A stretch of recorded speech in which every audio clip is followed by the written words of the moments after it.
지금 우리가 살고 있는 시대를 그 포스트 모더니즘 시대라고 이렇게 부릅니다. 여기서 포스트 모더니즘에서 모더니즘의 뜻이 뭐냐면 근대주의, 그런 뜻입니다. 근대주의가 계속 주장하고 강조하는 것은 이성, 사람의 이렇게 이성에 합당하게 합리성, 규칙, 규율, 권위, 시스템, 이제 이런 것들을 굉장히 중요시 여기는 것이 이제 모더니즘의 특징입니다. 그런데 포스트 모더니즘 시대가 왔어요. 그 포스트 모더니즘의 뜻이 뭐냐면 탈근대주의입니다. 이 모더니즘을 이건 다 버려야 된다라고 주장하는 거거든요.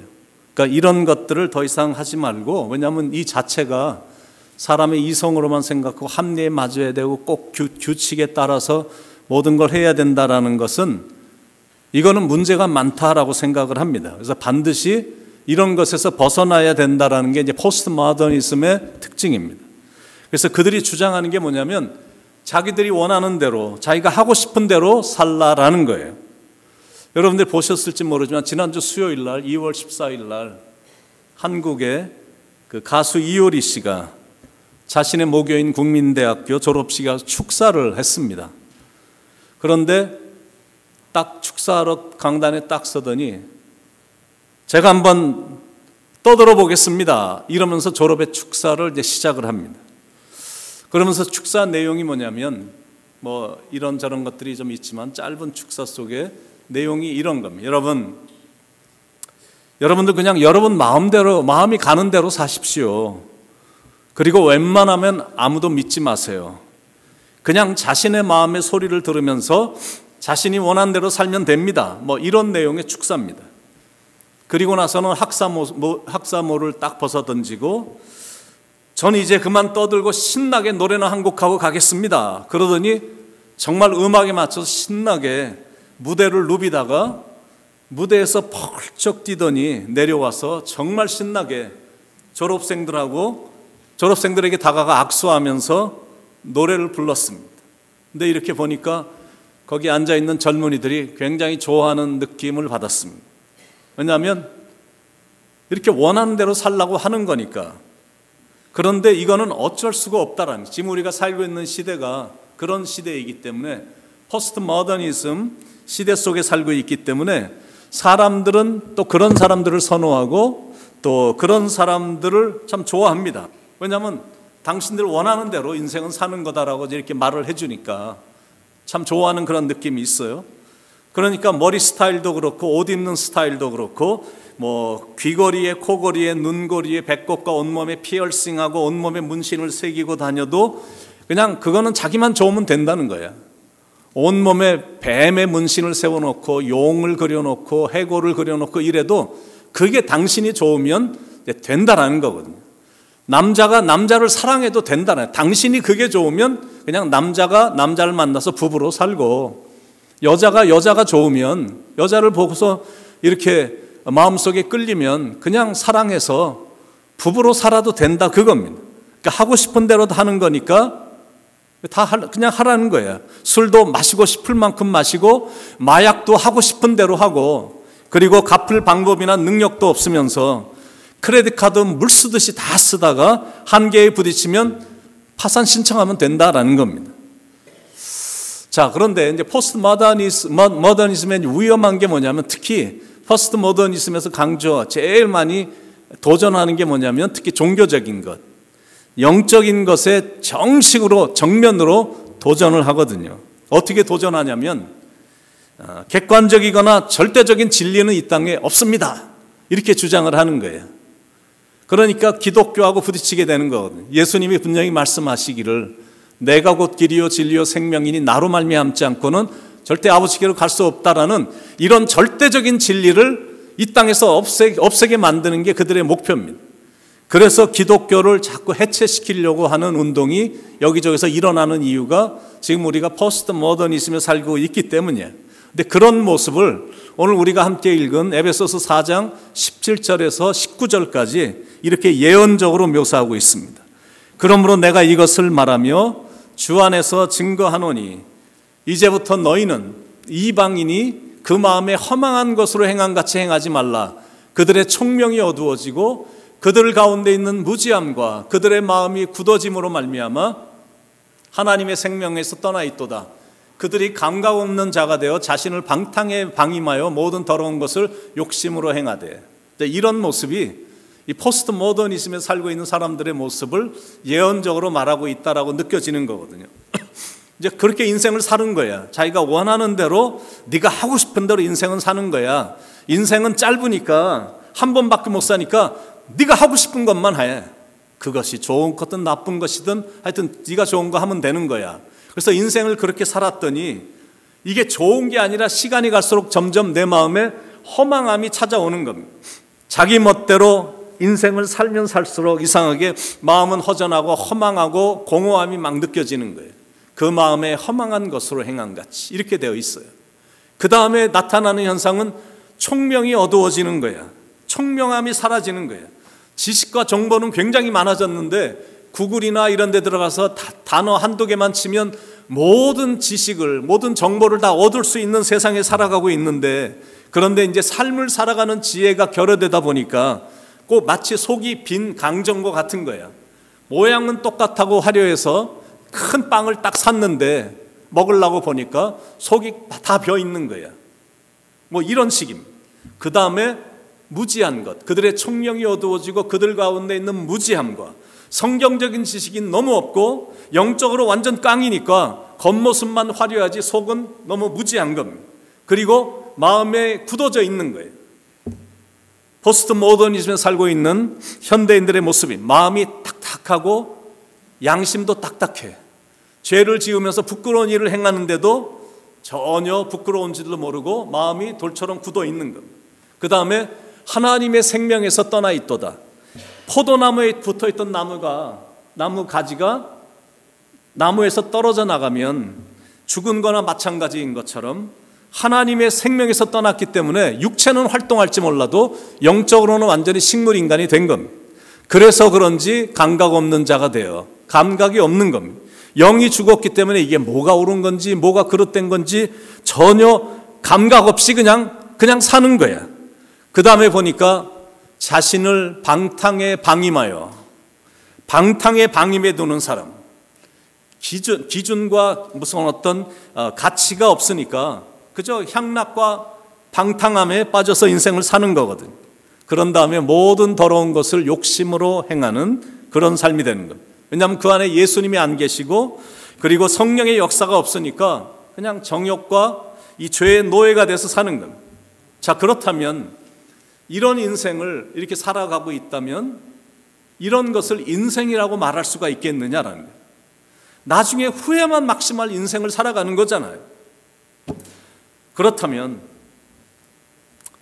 어떻게 인생을 살아야 돼? 그래서 사도 바울이 이렇게 권면을 하고 있는 겁니다. 22절로 24절에 그러므로 너희는 유혹의 욕심을 따라 썩어져가는 구습을 따르는 옛사람을 벗어버리고 오직 너희의 심령이 새롭게 되어 하나님을 따라 의와 진리의 거룩함으로 지으심을 받은 새 사람을 입으라. 옛사람을 벗어버리고 Put off your old self. 나의 이렇게 살았던 옛 모습을 벗어버리고 and put on new self. 새로운 옷으로 입으라. 새 사람이 되라라는 거고. 자, 그러면 새 사람이란 게 대체 누구일까? 새 사람이란 어떤 사람일까? 이런 사람이 새 사람입니다. 첫째는 거짓을 버리고 참된 것을 말하는 사람이 이제 새 사람인 겁니다. 25절에 그런즉 거짓을 버리고 각각 그 이웃과 더불어 참된 것을 말하라. 이는 우리가 서로 지체가 됨이라. 거짓을 버리고 말을 해도 참된 것만 말하는 사람이 내가 새 사람이 된 거예요.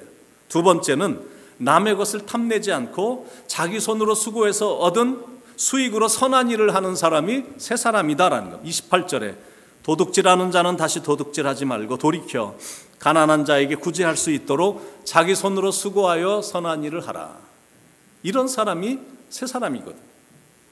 그리고 더러운 말은 안 하고 선한 말, 친절한 말, 은혜로운 말을 하는 사람이 이제 새 사람이다라는 것. 29절에 무릇 더러운 말은 너희 입 밖에도 내지 말고 오직 덕을 세우는데 소용되는 대로 선한 말을 하여 듣는 자들에게 은혜를 끼치게 하라. 31절 32절에도 너희는 모든 악독과 노함과 분냉과 떠드는 것과 비방하는 것을 모든 악의와 함께 버리고 서로 친절하게 하며, 말을 해도 친절한 말, 은혜로운 말, 덕이 되는 말, 이렇게 좋은 말들이 많잖아요. 새 사람이 됐기 때문에 내가 입술에서 나오는 말들이 다 사람의 생명을 살리는 이런 좋은 은혜로운 말들을 하게 된다는 것. 그리고 네 번째는 힘들어하는 사람들을 불쌍히 여기고 자기 마음을 아프게 한 사람도 용서하는 사람이 새 사람이다라는 것. 32절 후반부에 불쌍히 여기며 서로 용서하기를 하나님이 그리스도 안에서 너희를 용서하신 것 같이 하라라는 것. 그리고 마지막은 새 사람은 화를 안 내는 사람이야. 근데 혹시 내가 순간적으로 약간 이렇게 화가 났다라 할지라도 해가 지도록 분을 품지 않는 사람이 새 사람이다라는 것. 26절 27절에 분을 내어도 죄를 짓지 말며 해가 지도록 분을 품지 말고 마귀에게 틈을 주지 말라. 지금 5가지 제가 이렇게 여러분들에게 말씀드렸는데 이렇게 하는 사람이 새 사람인 거예요. 근데 반대로 유혹의 육심을 따라 썩어져가는 구습을 쫓는 옛사람의 모습은 이 새 사람의 모습하고 완전히 반대다라고 생각을 하면 됩니다. 진실을 말하는 사람이 새 사람인데 반대로 옛사람의 인생을 계속 사는 사람들은 거짓말 잘하고 도둑질하고 더러운 말하고 악의를 품고 툭하면 화를 내는 거예요. 그러니까 이런 행위들은 성령님을 근심케 한다라는 거예요. 30절에 하나님의 성령을 근심하게 하지 말라 이렇게 되어 있거든요. 그래서 옛사람의 옷을 벗어던지고 새 사람의 옷을 입으라라는 거예요. 그래서 오늘은 성령님을 근심케 하는, 그러나 참 다스리기 힘든 분노에 대한 성경의 가르침을 좀 한번 오늘은 좀 다뤄보려고 합니다. 제가 이제 웹스터 딕셔너리 사전을 이렇게 보니까 화라는 게 무슨 뜻으로 나와 있냐면 불쾌한 감정의 표현이다라고 이렇게 되어 있어요. 화가 나면 사람이 감정이 굉장히 불쾌해지거든. 그러니까 화가 나면 내가 지금 감정이 막 뒤집어지니까 불쾌해지니까 신체적으로 자꾸 변화가 일어나는 겁니다. 화가 나면 호흡이 가빠지고 심장이 급하게 뛰면서 막 혈압이 올라가고 피가 소화기관 내장으로부터 심장과 중추신경과 근육으로 이렇게 피가 모이거든요. 그러니까 화를 내는 그 순간에는 음식이 전달되는 것도 다 스탑이 된다는 겁니다. 화를 내면 간에 저장되어 있던 당분이 배출이 되고 그 외에도 좋지 않은 몇 가지들이 이제 화가 나면 이제 발생을 한다는 거예요. 그래서 이제 화가 확 나면 말 잘하는 사람도 막 하려고 해도 말이 잘 안 나와. 그리고 막 하려고 그러는데 말이 막 더듬어지게 되고, 그리고 화가 나면 막 얼굴이 빨개지는 이유도 바로 거기에 있는 겁니다. 이게 분노가 갖고 있는 해악이고 참 위험한 것입니다. 미국 사람들을 대상으로 조사를 했더니 남자들은 일주일에 한 평균 6번 정도, 그러니까 하루에 1번 정도 남자들은 화를 낸다고 합니다. 반면에 여자들은 일주일에 한 3번 정도, 그러니까 남자들에 비해서 한 반 정도, 그러니까 남자들이 여성보다 한 2배 정도 화를 더 많이 내는 겁니다. 그런데 문제는 화를 잘 다스리지 못해서 매년 미국에서 50만 명 이상이 이혼을 하고, 내가 화를 다스리지 못해서 매 시간, 1시간마다 미국에서는 15명이 칼에 찔려 죽든지 총에 맞아 죽고, 그 순간을 참지 못해서 화가 나서 집을 뛰쳐나가는 청소년들이 매년 미국 안에만 150만 명 이상이 청소년들이 집을 뛰쳐나간다는 거예요. 그러니까 감정을 잘 다스린다는 것이 얼마나 중요한지를 지금 우리에게 교훈으로 주는 겁니다. 그 순간만 진정하고 참으면 화가 사라지는데, 그 화나는 순간만 잘 다스리면 언제 그랬었냐는 듯이 모든 게 다 괜찮아지는 건데, 내가 그때 분노만 터뜨리지 않았어도 가정도 지켜지고 관계도 유지되고 성령님도 기뻐하시는데 그때 그거 참지 못해갖고 불행하게 사는 사람들이 꽤 되거든요.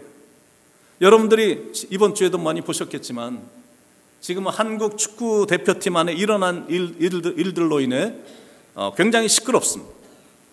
한 선수가 한 번 화를 낸 것, 그것으로 인해서 그 많은 광고 수익이 다 날아가 버린 거예요. 한 5천억쯤 되는 이 광고 수익이 그냥 날아가 버렸다. 그러니까 대기업들이 그 광고를 찍은 회사들이 지금 큰, 자기는 일생 동안 그 사람이 광고하고 있는 치킨 그 사진에 그 사람, 그 가게 치킨은 나는 일생 동안 먹지 않겠다라는 국민들이 대다수. 뭐 이런 식입니다.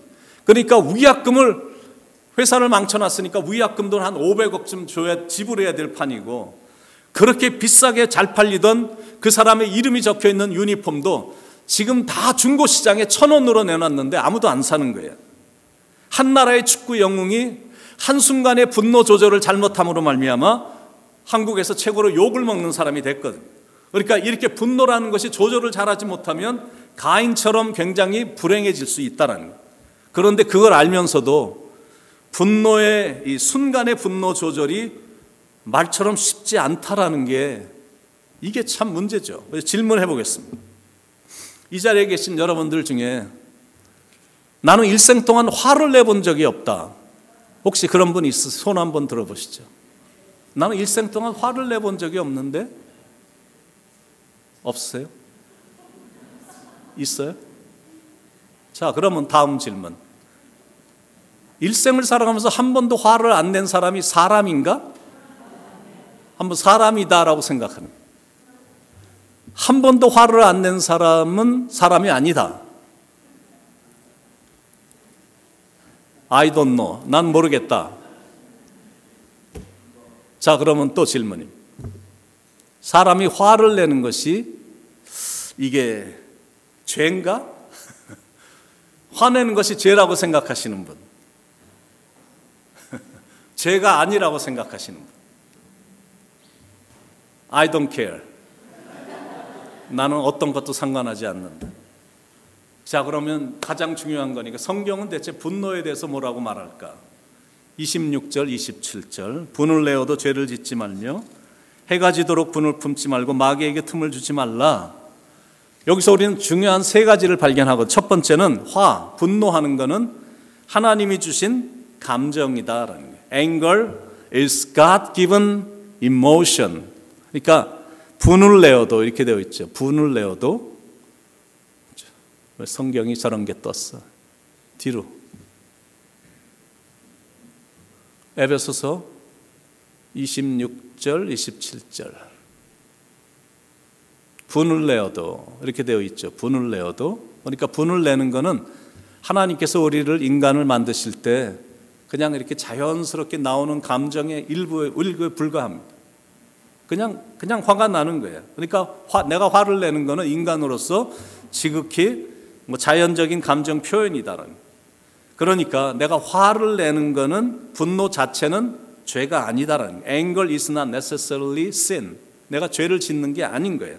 그러니까 분을 내어도 죄를 짓지 말려. 분을 낼 수는 있는데 분을 조절을 잘못하면 그 다음 하는 행동으로 인해서 죄를 지을 수가 있기 때문에, 그러니까 분을 내는 것은 죄가 아닌데 그 다음에 행동을 인해서 죄가 될 수 있으니까 그걸 막기 위해서는 분을 마음에 품은 채 밤을 지새우지 말라라는 거예요. 해가 지도록 분을 품지 말고 마귀에게 틈을 주지 말라라는 거예요. 그러니까 어떻게 해서든지 화를 풀고 편안한 마음으로 잠자리에 들라라는 겁니다. 내가 벽에 내 머리를 갖다 댈 쯤 되면 서로 화해를 해서 분노를 삭히고 하루를 마감하라라는 거예요. 가끔 보면 부부가 말다툼하다가 삐져갖고 씩씩거려서 소파에 가서 잠을 자는 초라한 남편이 있죠. 있죠. 저쪽에 뒤에서 웃는 남자분이 조금 수상하긴 해요. 분명히 경험이 있으신 것 같아요.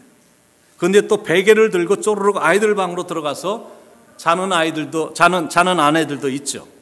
여기 있으시죠? 지금 웃는 여자들이 몇 분이 있을 거예요. 없어요? 유지은 집사님 아닌가 모르겠다. 웃는 것 같아서. Just joking. 부부가 서로 화가 나고 몇 주 동안 대화도 없는 거야. 그러니까 즐겁고 행복해야 될 가정이 썰렁한 거야. 그런데 이게 계속 지속이 되면 나중에는 살벌해지기까지 하거든. 분을 품은 채 잠자리에 들고 그 분한 감정을 속히 풀지 않으면 마귀에게 틈을 주는 것이기 때문에 분열의 명수인 사탄의 역사가 강력하게 임할 수 있다는 거예요. 그러니까 내가 분노를 빨리 잘 해결하지 못하면 가정에 치명타를 줄 수가 있다는 거예요. 물론 살다 보면 화가 날 때가 있습니다. 분노가 일어날 때가 있어요. 제가 한 번은 길거리를 이렇게 횡단 이렇게 지나가려고 그랬어요. 왜냐하면 차가 저 멀리서 저쪽에서 차가 이제 천천히 오니까 뭐 건너가도 되겠다 생각해서 건너가려고 했더니 천천히 오던 차가 갑자기 막 쏜살같이 막 달려오는 거야. 그래서 아이쿠 안 되겠다 그래갖고 딱 섰어요. 그랬더니 차가 똑같이 또 쓰는 거야. 그래서 나보고 가라 그런 거구나 그래갖고 또 이렇게 뛰어가려고 그랬더니 또 막 쏜살같이 달려오는 거야. 그래서 안 되겠다 그래갖고 인도로 다시 가갖고 차가 지나가길래 차 안을 이렇게 들여다보게 됐어요. 그랬더니 젊은 남자와 여자가 제가 하는 행동이 너무 재미가 있어서 둘이 막 서로 치며 깔깔깔깔대고 웃고 있는 거예요. 그런데 제 마음속에 갑자기 분노가 막 라면처럼 끓어오르는데 여기서 컨트롤을 내가 하지 못하면 나에게 정말 딸린 가족이 없었다면 정말 쫓아가서 무슨 일이라도 내겠더라고요. 여러분 분노를 다스리지 못하면 정말 자칫 잘못하면 위험한 결과가 나올 수가 있다는 거예요. 어린 자녀들이 부모가 하는 말에 계속 우습게 여기고 계속 말대꾸하면 아무리 착한 부모라도 할지라도 우라같이 밀어서 하지 말아야 될 말을 하게 될 때가 있거든요. 그런데 사랑하는 여러분, 자녀들도 부모에 대해서 분노가 있다는 사실을 아십니까? 자녀들의 분노를 잘 다스려주지 못하면 무서운 일이 일어날 가능성이 언제든지 있는 거예요. 요즘 일어나고 있는 이런 일들을 보면 요즘 어린아이들, 티네이저들, 젊은이들, 청년들 무서울 때가 많아요. 분노라는 것이 얼만큼 파괴적이고 얼마나 무서운 건지 몰라요.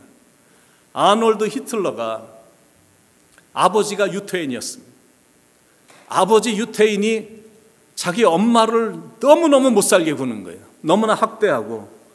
근데 그것까지는 봐주겠는데 툭 하면 막 여자들을 집으로 데리고 와갖고 엄마가 보는 앞에서 같이 놀고 별 이상한 짓들을 하고 이런 것들을 이 아놀드 히틀러가 성장을 하면서 유태인 아버지가 이런 행동하는 걸 본 거예요.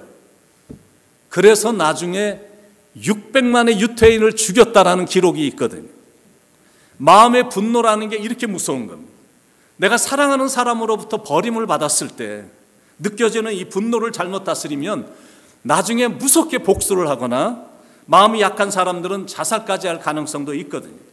군대 상관이 노다지 못 살게 굴면 화가 치밀어 올라서 그 순간 컨트롤하지 못하면 어떤 일이 일어날지 모르거든요. 직장 상관이 유난히 할타임을 주고 학대를 많이 하고 그러면 직장을 때려치거나 심하면 나쁜 마음도 품을 수 있거든요. 그런 일들 요즘에 많이 일어나고 있잖아요. 해고당한 사람이 분을 참지 못해서 회사로 돌아가 자기를 해고한 사람하고 그 옆에서 동조한 사람들을 죽이는 사건들이 종종 일어나잖아요. 그게 다 순간의 분노를 조절하지 못했기 때문에 일어나는 일들입니다. 자기 간에는 영어가 그렇게 뛰어나진 않지만 그래도 못하진 않으니까 그래도 영어로 열심히 말을 했는데 미국 사람한테 이 사람이 다 듣고 나갔고는 분명히 웬만큼 다 알아들었을 텐데도 아주 생글생글 웃으면서 I don't understand what you're talking about. 한참 들어놓고 이렇게 말을 해버리면 얼굴에 막 어떤 차별, 인종차별에 대한 느낌을 주면서 생글생글대면서 난 네 말 한마디 못 알아듣겠는데 이러면 뒤집어지거든요. 아니 처음부터 못 알아듣겠다고 말할 것이지 그 많은 말을 다 듣고 나서 난 네가 하는 말 한마디 못 알아듣겠어 그러면 정말 뚜껑이 열리거든요. 여러분 인종차별을 당할 때 느껴지는 그 분노 그게 LA riot, LA 폭동이 좋은 예가 될 것입니다. 흑인 한 명을 경찰이 구타한 그 장면이 텔레비전으로 보여지면서 흑인들로 하여금 분노를 품게 함으로 그 분노가 특히 한국 사람들이 운영하는 가게들을 때려 부수는 폭동으로 이어졌던 것을 여러분들이 다 기억하실 것입니다. 그런데 한국 사람들도 절대 지지 않거든요. 총 들고 가게에 가서 언제든지 가까이 오면 죽일 준비들을 하고 있는 거야. 한국 사람들은 대총 아주 긴 총을 들고 있죠.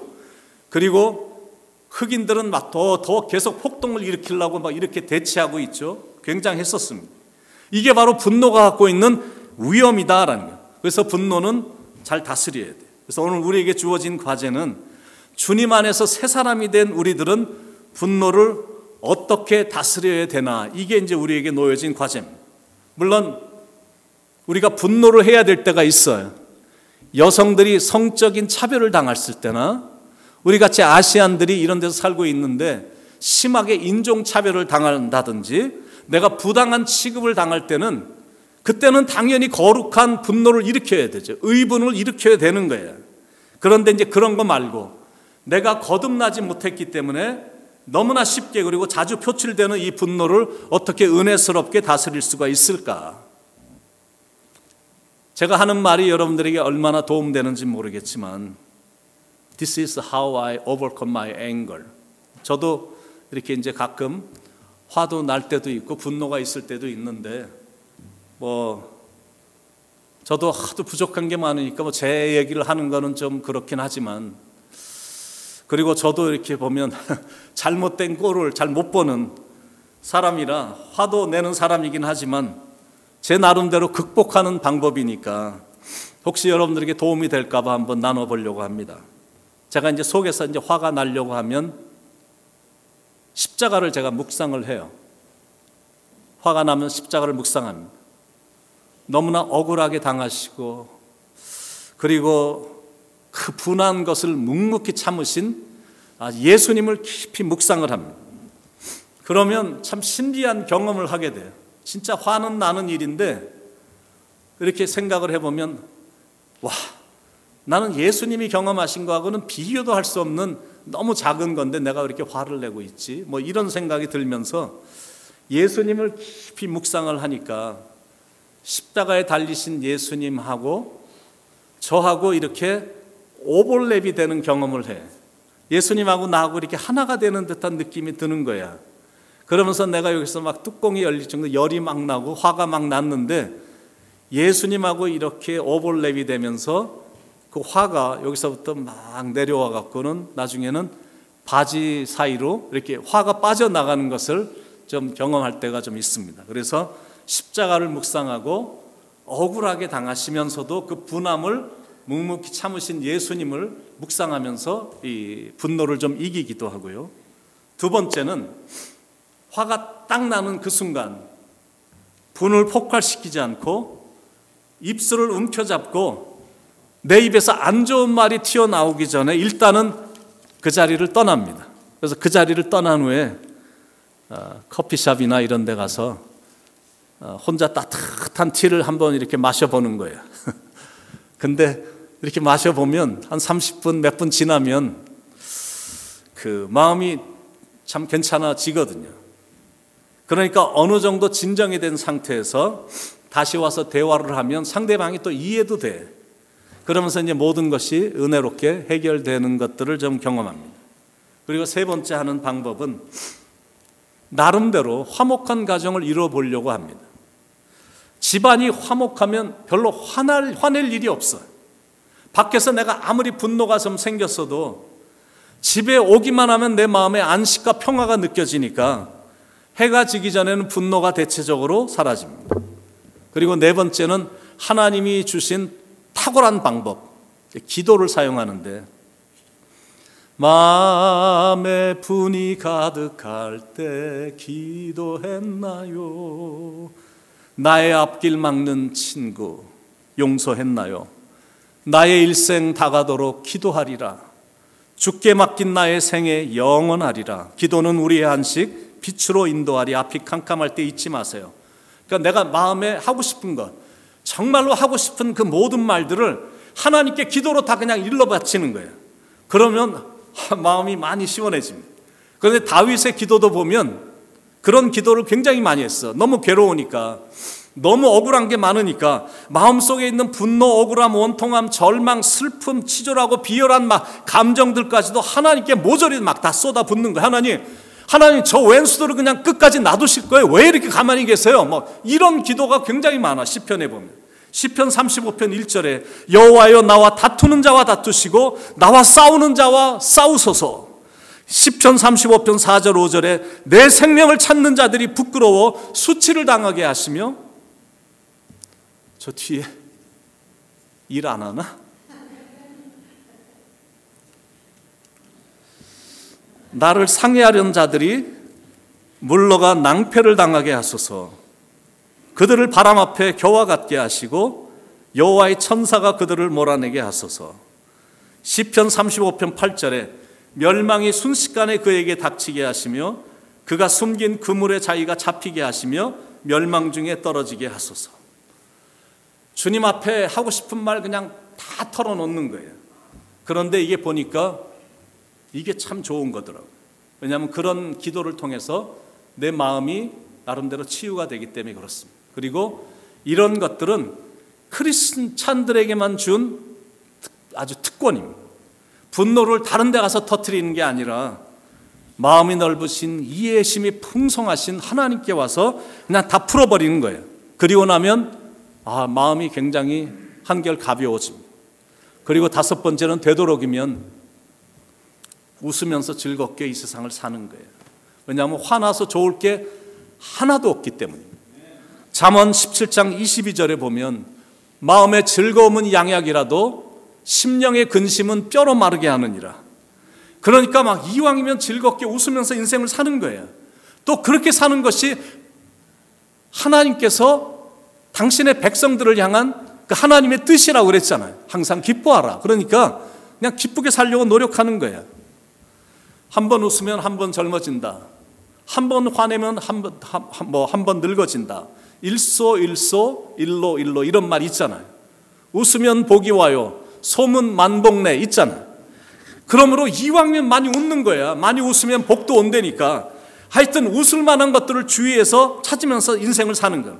이게 분노를 이기는 비결이고 건강의 비결이고 장수의 비결이고 그렇게 기쁘게 사는 것이 성령의 열매 중에 하나고 또 그렇게 살 때 하나님은 영광을 받으시니까 또 그렇게 사는 삶이 그리스도 안에서 새롭게 된 새 사람의 라이프 스타일이다라는 거예요. 근데 그리고 나서 한 가지를 또 더 하셔야 됩니다. 나를 화나게 만든 사람, 나를 버리고 간 그 사람, 나를 이렇게 바닥으로 그냥 떨어지도록 만들어 놓은 그 사람, 아직도 그 사람만 생각하면 가슴이 벙벙 뛰는 그 사람, 그런 사람이 여러분 안에 아직도 있다면 제가 하는 말이 안 되는 말이긴 하지만 예수님의 사랑으로 용서해 줘야 됩니다. 왜냐하면 용서를 하지 못하면 그 사람이 손해가 아니라 용서하지 못하는 내가 손해거든. 여러분 레미제라블 스토리 다 아시죠? 장발잔의 스토리 아시잖아요. 신부의 용서로 아까 분노로만 가득 찼던, 나는 만나는 사람들마다 막 해야 되겠다라는 복수로만 가득 찬, 악과 이런 복수로만 가득 찼던 이 장발잔이라는 한 사람을 성자와 같이 만들어 놓은 신부의 용서로 삶이 변한 스토리를 여러분들이 잘 아시잖아요. 이게 바로 용서의 파워다라는 거예요. 근데 그런 사람들이 아직도 마음에서 지워지지 않았다면 이번에 한번 그런 사람들도 한번 용서해 볼 수 있길 바랍니다. 근데 용서 정도가 아니라 사랑까지 해주는 단계로 가보자 하라는 거예요. 그런 마음으로 그 사람들을 말도 안 되는 거지만 전도 대상에 품고 새 교회로 전도까지 하면 어떨까 생각을 해봅니다. 교회적인 차원에서 보면 우리 교회를 떠나간 많은 사람들이 있잖아요. 근데 그 사람도 한번 이번 기회에 품어보자라는 거예요. 왜냐하면 그분들도 충분히 이해할 수 있거든요. 교회를 떠났다고 해서 우리는 잘못이 없고 떠난 그 사람만 그거 절대 아니거든.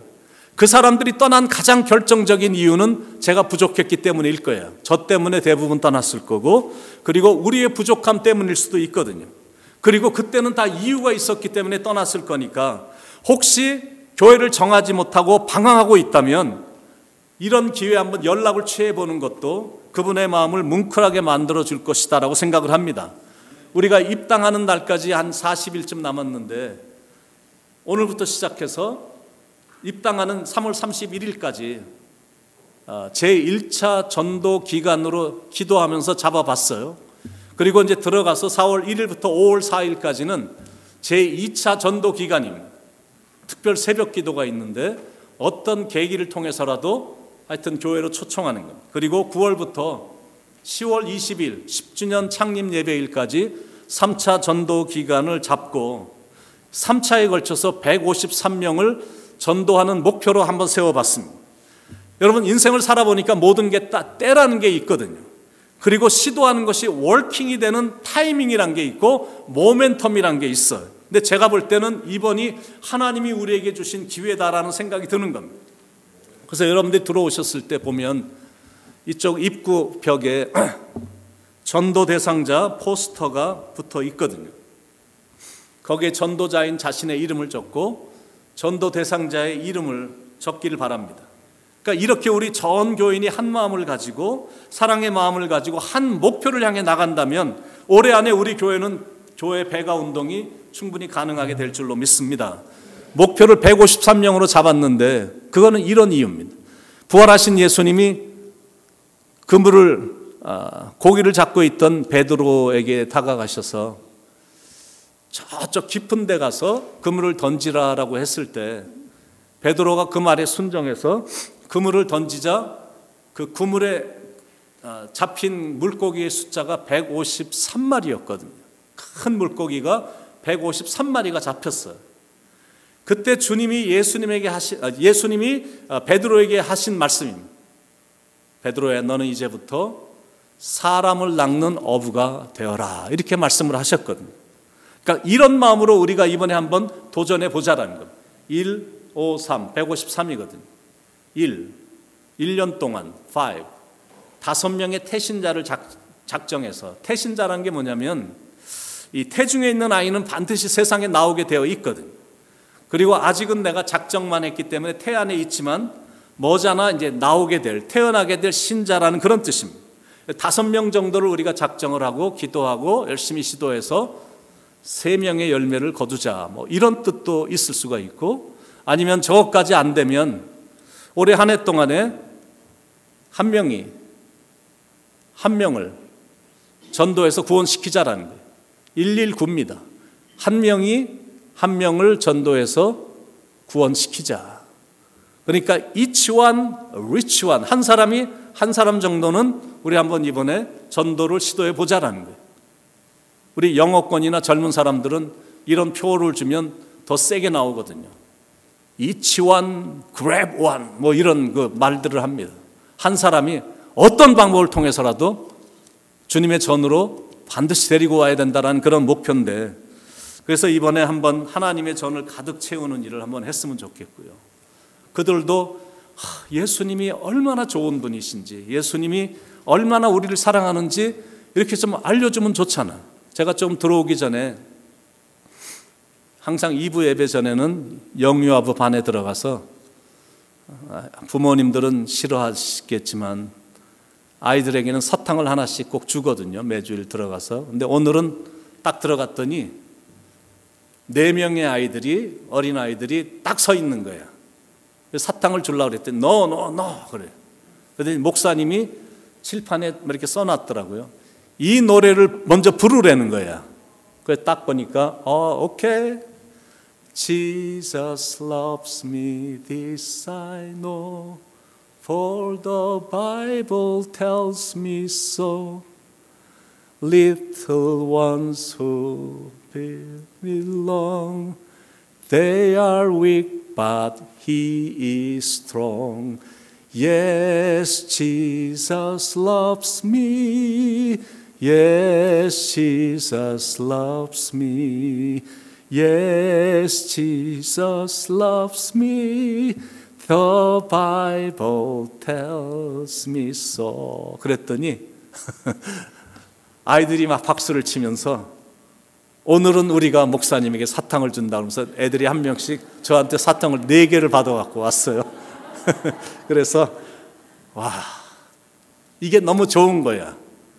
교회 안에서 나이에 상관없이 예수님의 사랑을 같이 나누고 같이 경험하고 내가 애들을 통해서 예수님의 사랑을 또 한번 이렇게 느끼는 시간을 경험하게 돼서, 그런데 이 사랑을 모르는 사람들이 너무 많잖아요. 그래서 우리가 이번에 그냥 기분이 좋았고 새로운 공사가 끝난 깨끗한 교회로 이런 느낌도 좋긴 하지만 좀 의미 있는 마음으로 들어가자라는 그런 심정이 있어요. 제가 이번 주에 내내 기도하면서 우리가 전도를 통해서 그 주님의 소원인 교회도 부흥시키고 주님의 전도 채우고 생명을 얻기 위해서 그들이 구원의 기쁨도 경험케 해주는 그런 교회가 돼야 되지 않느냐 하는 생각이 드니까 우리 이 일을 잘 감당해서 그 사람들도 새 사람으로 만드는 그런 일에 우리 함께 힘을 쓸 수 있기를 간절히 축원드립니다.